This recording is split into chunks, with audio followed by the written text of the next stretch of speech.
Just to recap on my previous forecast made 2 weeks ago.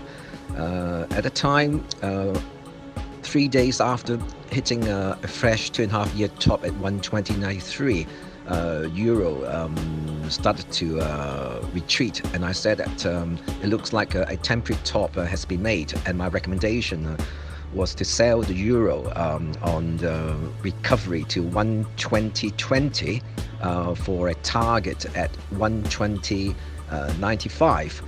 And this strategy was met in a fortuitous way last Wednesday after the FOMC meeting. The euro popped up to 120.34 and then quickly went down to 118.62.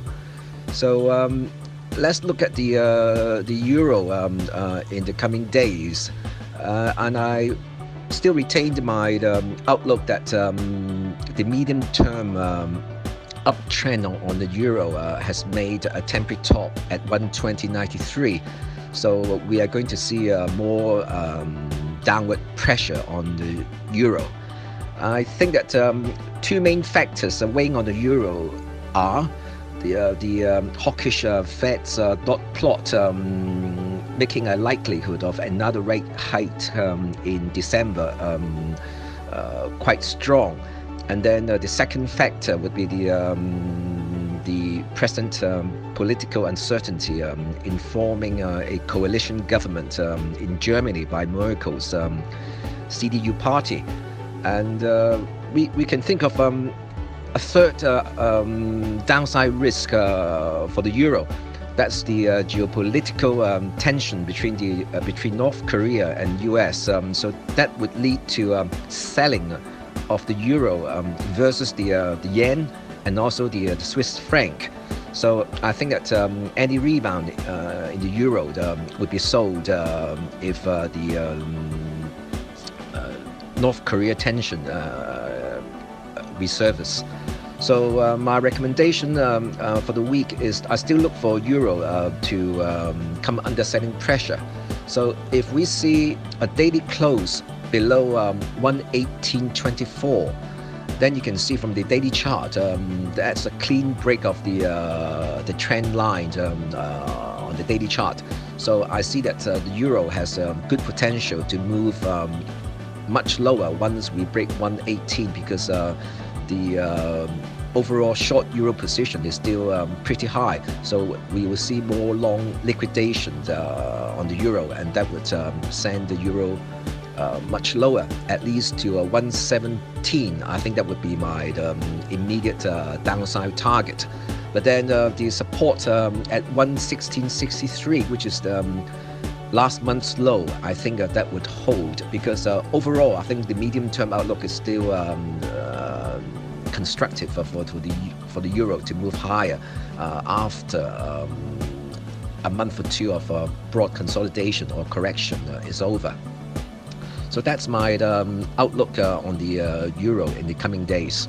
Now let us look at the medium-term outlook on the euro. It's quite clear that we have seen a temporary top formation on the euro. You can see three distinct tops on the euro. One at 120.70 in August, and then two in this month. So if the euro closes below 118.24 support this week or next, then we can see a lot of long liquidation on the euro, and we can see the euro correcting lower to I think the next target from the weekly chart you can see is 116.63.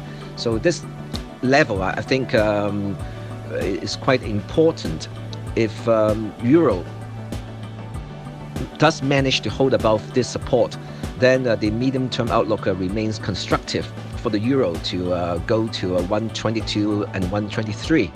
So for those who are square on the euro, then my recommendation would be to buy the euro on dips towards 117 even. and then with 50 or 70 point stop loss, and looking for one more move to the upside at 122 to 123. Possibly, I think that late October or in the early part of November. And if we see euro, closes below 116.60, then the outlook would turn, I would say, quite bearish, because this means that the entire medium-term uptrend, which started in January this year at 103.41, which is a near 14-year low, would be retraced, and then a minimum 38.2% retracement of this entire move is pointing at 114.24. So that means we're going to see at least a 2-cent decline for the euro if we close below 116.63. Okay, that's my medium-term view on the euro. Good luck.